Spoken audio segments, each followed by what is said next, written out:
Bolcom pour avoir une bonne communication. Bolcom, bienvenue chez vous. ñi nga xam ne dañu blessé am na ñoo xam ne jëloon nañ ay garantie wala ay engagement muy ay autorité ñëwoon fi wax ne la prise en charge ñoom dinañ ko jël mais boobu ba léegi pour ne citer que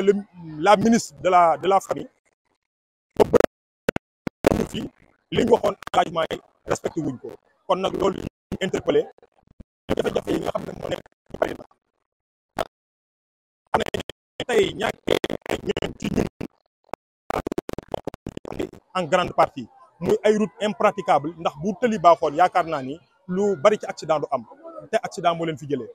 li nga xam ne mooy Diourbel it gis nañ ni oto yi di jaar ci yoonu suuf sax moo leen gënal ñuy jaar ci kaw tali bi gis nañ ne Diourbel tamit am na ay inondation yoo xam ne man fii ñuy waxee musuma fi xam inondation depuis plus de 40 ans donc tey su demee ba am inondation c'est parce que damay wax ne am na loo xam ne moom moo ko waral kon li nga xam ne it moom mooy éclairage public indi na fi insécurité parce que gis nañ ne Diourbel fépp dafa lëndëm tey boo leen xoolee fii fépp dañ ko éclairer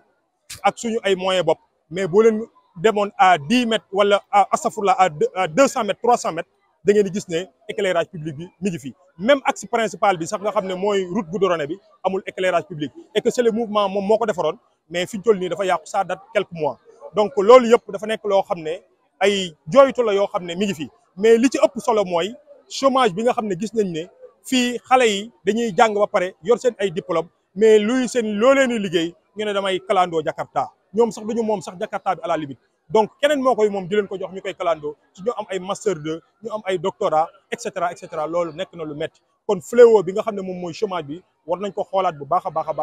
defaraat ko bu baax kon Diourbel daal soxla nañ autorités yi ñu dimbali leen ci bépp anam muy éclairage public muy inondation muy chômage muy bépp secteur d'activité mais surtout jàppale sëriñ daara yi jàppale artisans yi pour ñu former leen parce que gis nañ ne 70% de la population sont des jeunes mais li ëpp ci jeunesse boobu noonu ñi ngi féete fii ci Diourbel à part Dakar kon nag Diourbel war nañ leen a gëstu war nañ leen xoolaat bu baax accompagner leen ci li nga xam ne nii moom la état bi di def. mouvement bi li mu réaliser bari na ndax boo dee xool ci wàllu santé def na fi journée de consultation gratuite boo xam ne lu ëpp 2 junni yu manqué fukk ak ñaar ci ay patients maanaam ay ñu amoon tawat mouvement bi faj na leen ba pare jël garab jox leen ko mais ci biir loolu dafa amoon suivi des malades wala yi nga xam ne dafa chronique noonu laa ko mën a waxee ci biir loolu it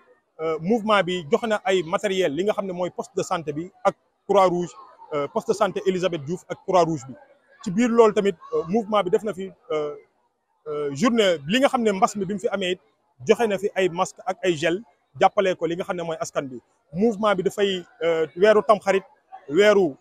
li nga xam ne mooy koor dafay distribuer ay kits alimentaires muy ay nag yu ñuy jënd di ko séddale wala ay tonnes de riz yoo xam ne dañ koy jënd di ko séddale am na yeneen activité d'accompagnement muy formation des jeunes yoo xam ne def nañ ko fi former ñu bokk ci biir mouvement bi mais ñoo xam ne ay sympathisants lañ ci biir mouvement bi dans le domaine numérique ak yeneen ak def na fi tamit ay journée de cours de vacances gratuites def fi tamit désherbage ak nettoyage yenn écoles yi moom laay wax tout le temps rek ne saa booy lim activité mouvement bi rek dina am loo xam ne da nga koy fàtte mais bu mujj bi def na fi li nga xam ne moom mooy morgue bi nga xam ne mooy morgue Kër Cheikh bu jëndal ko benn climatiseur bi gën a mag ci climatiseurs yi daat koy jëbbal fi nga xam ne mooy morgue bi parce que xam nañ ne morgue bi amuloon clim mu nekkoon ay jafe-jafe askan bi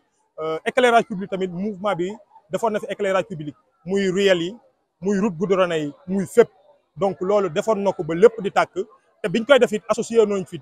acteurs yëpp parce que on avait écrit des correspondances aux autorités pour leur faire comprendre que mouvement bi mi ngi dem di def ay éclairage public et cetera donc ñu àndoon def ay activités yu bari mais gis nañ ne boobu ba léegi tamit mi ngi commencé di am ay manquement par rapport ak loolu parce que fi nga éclairé woon dina am feneen fu yàqu wala beneen lampe kon éclairage public bi pratiquement mën nañu wax ne Diourbel n'est pas à 30%. waaw tey jàpp naa ni dañoo nekkoon ci journée de recueillement ak de prière lépp li nga xam ne élection la jàpp nañ ne ñun duñ ci wax lépp loo xam ne muy politique la ñun duñ ci wax ndax dañu nekkoon ci li nga xam ne mooy li nga xam ne mooy ñaanal suñu way dawla yi ñaanal leen mais fekk ñi nga xam ne ñooy suñu ay rak ñu jëmmalal leen li nga xam ne moom mooy ay remise de ay jumtuwaay maanaam ay fourniture scolaire jàpp nañ ne ci loolu lañ doon wax peut-être beneen yoon xëy na dinañ wax ci lu jëm ci loolu incha allahu taala. Bolcom pour avoir une bonne communication. Bolcom, bienvenue chez vous.